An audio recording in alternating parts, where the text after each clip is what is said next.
श्री कृष्ण जी कहते हैं, सुख दुख का आना जाना सर्दी गर्मी के आने जैसा ही है, इसीलिए इन्हें सहन करना सीखना ही उचित है। धर्म चाहे जो भी हो, अच्छे इंसान बनो। हिसाब हमारे कर्म का होगा, धर्म का नहीं। बुरा वक्त आपको जिंदगी के उन सच से सामना करवाता है जिनका आपने अपने अच्छे वक्त में भी कभी ख्याल नहीं किया होता है। जीवन काल में न आज है, जीवन इस पल में है, इस पल का ही अनुभव जीवन है। हम दुनिया में कभी शांत नहीं पा सकते जब तक हम खुद अंदर से शांत न हो। मनुष्यों को मोह माया में पड़कर अपने कर्तव्य को नहीं भूलना चाहिए। मनुष्य की इच्छाएं अनंत हैं। यदि इच्छा पूरी नहीं होती तो क्रोध बढ़ता है, और इच्छा पूरी होती है तो लोभ बढ़ता है। इसीलिए जीवन की हर स्थिति में धैर्य बनाए रखें तथा इच्छाएं सीमित रखें। अगर तुम अपना कल्याण चाहते हो तो सभी उपदेशों, सभी धर्मों को छोड़कर मेरी शरण में आ जाओ, मैं तुम्हें मुक्ति प्रदान करूंगा।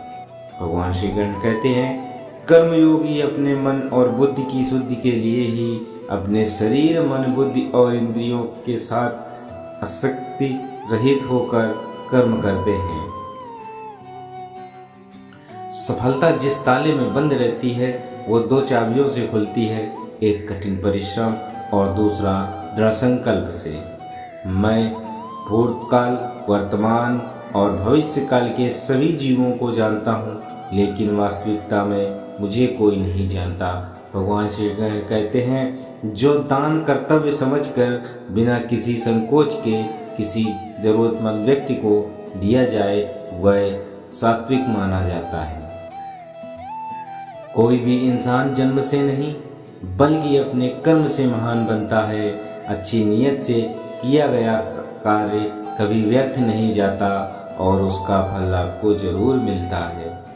भगवान श्री कृष्ण कहते हैं, जो होने वाला है वो होकर ही रहता है और जो नहीं होने वाला है वो कभी नहीं होता।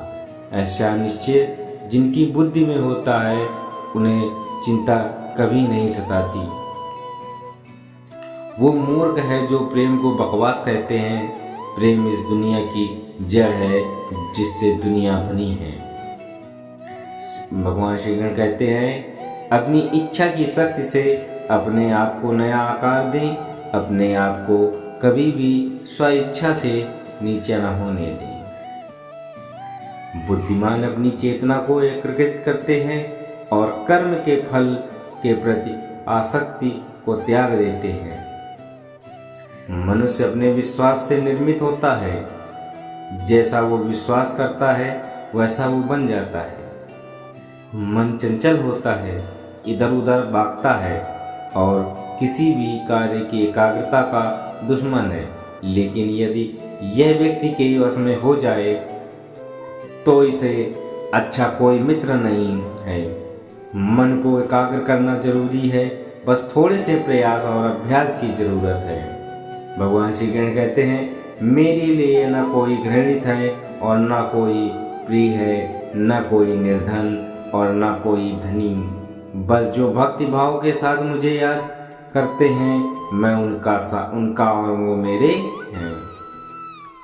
श्री कृष्ण उन्हीं के हैं जो श्री कृष्ण के हैं। भगवान तो बस प्रेम भक्ति के भूखे हैं। जो भी उनकी भक्ति में लीन होता है, जो भी उन्हें प्रेम से याद करता है, वो सदैव उनका कल्याण करते हैं। मैं हमेशा तुम्हारे साथ और तुम्हारे आसपास रहता हूँ, चाहे तुम कुछ भी कर रहे हो।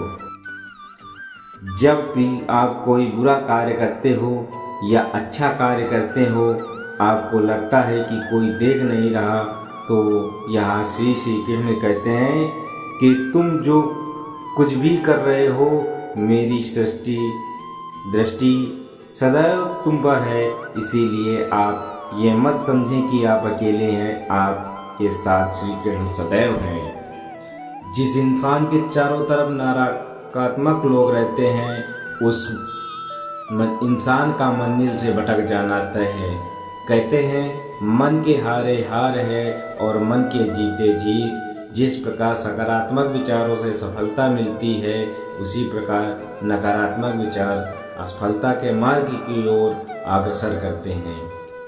क्योंकि जैसा हम सोचते हैं वैसे ही हम बन जाते हैं और अपने विचारों के माध्यम से ही हमें नकारात्मक और सकारात्मक परिणाम मिलते हैं। समय हमेशा चलता रहता है, कभी रुकता नहीं। यदि आज बुरा समय है तो कल अच्छा होगा। इसीलिए आप बिना किसी स्वार्थ के सिर्फ कर्म कीजिए, फल समय खुद देगा। मैं किसी का भाग्य नहीं करता, हर व्यक्ति अपना भाग्य स्वयं बनाता है। श्री कृष्ण कहते हैं कि वो किसी के भाग्य के निर्माता नहीं है। यदि खुद ही अपना भाग्य लिखता है, आप जैसा बीज बोएंगे आप वैसा ही फसल काटेंगे। आप जैसा कर्म करेंगे आपको वैसे ही परिणाम मिलेंगे। यदि विद्यार्थी मन लगाकर पढ़ाई करेंगे तो परीक्षा में सफल होंगे। इसीलिए हर व्यक्ति का भाग्य तभी बदलेगा जब वो ऐसे कर्म करेगा। किसी ने बड़े कमाल की बात कही कि अपने जीवन को ऊपर वाले को सौंप दो, क्योंकि आप जीवन भर में जो कर सकते हैं उतना वो एक पल भर में कर सकता है। आपके लिए एक छोटी सी कहानी। ये कहानी महाभारत के युद्ध के प्रारंभ होने से पहले युद्ध भूमि का तैयार किया जा रहा था। कुरुक्षेत्र की भूमि का समतल बनाया जा रहा था, पेड़ों को हटाया जा रहा था। उस युद्ध भूमि का मुआयना करने के लिए एक दिन पहले निरीक्षण करने के लिए भगवान श्री कृष्ण और उनके मित्र धनुधर अर्जुन पहुँचे, जो मुआयना कर रहे थे, देख रहे थे तैयारी किस तरीके से चल रही है। तभी एक चिड़िया उड़ती उड़ती आई और भगवान श्री कृष्ण के पास आकर बोली कि भगवान, मुझसे क्या गलती हो गई, मेरी दुनिया आग ने उजाड़ दी। यहाँ युद्ध भूमि को तैयार किया जा रहा है, पेड़ों को गिराया जा रहा है। एक हाथी ने आकर के मेरा पेड़ गिरा दिया। मेरा घोंसला उस स्थान पर था, जो घोंसला गिर के जमीन पर आ गया। उनमें नन्हे नन्हे बच्चे हैं, हमारी जान बचा लीजिए भगवान, आप सब कुछ आपके हवाले हैं। भगवान श्री कृष्ण ने कहा कि मैं इसमें क्या कर सकता हूँ, मैं तुम्हारी मदद नहीं कर सकता। ये तो नियत का पहिया है, समय का पहिया घूमता चला जाता है, इसमें मैं क्या कर सकता हूँ बताओ।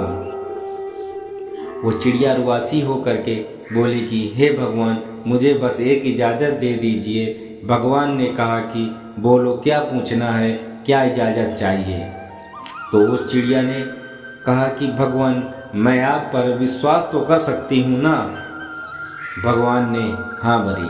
अगले दिन युद्ध शुरू हुआ और युद्ध की शुरुआत से पहले भगवान श्री कृष्ण ने अपने दोस्त अर्जुन से कहा, अपने मित्र से कहा कि मुझे अपना धनुष और एक तीर दे दो, एक बाण दे दो।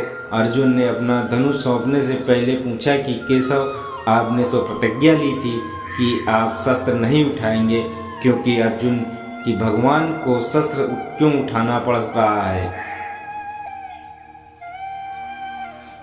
ऐसा क्या हो गया।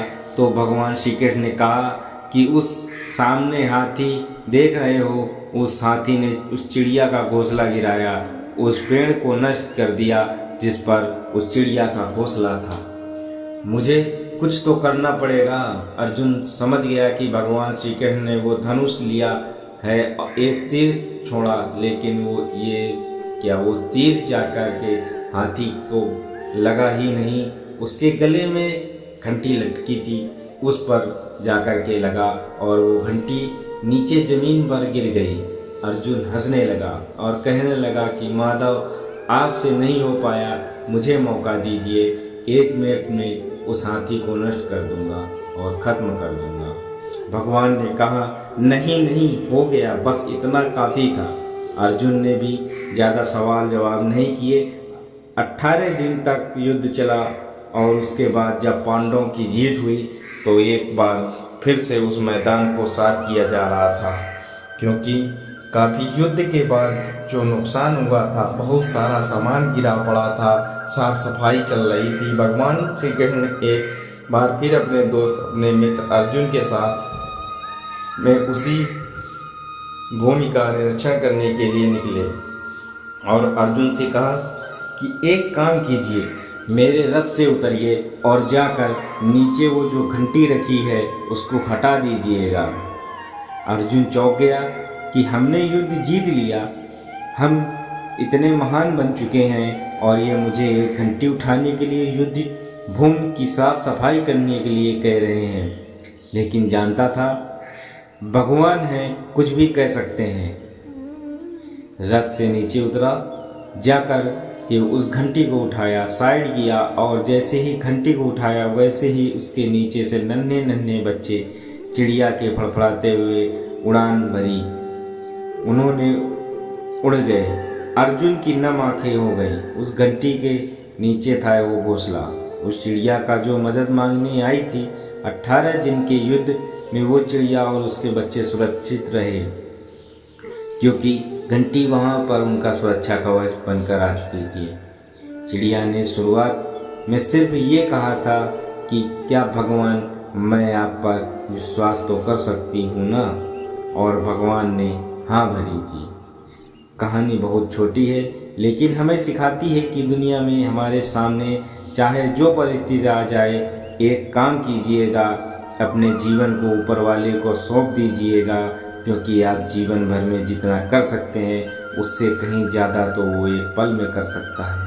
हमेशा आपसे कहता हूँ कि ऊपर वाले के आशीर्वाद के साथ अपनी सच्ची मेहनत और अपनी फैमिली के प्यार के साथ रह कर दिखाओ, कुछ ऐसा करके दिखाओ कि दुनिया आपके जैसा करना चाहिए। बस इतना ही इस वीडियो में। मिलते हैं अगली वीडियो में, तब तक अपना ख्याल रखिएगा। जय श्री कृष्णा।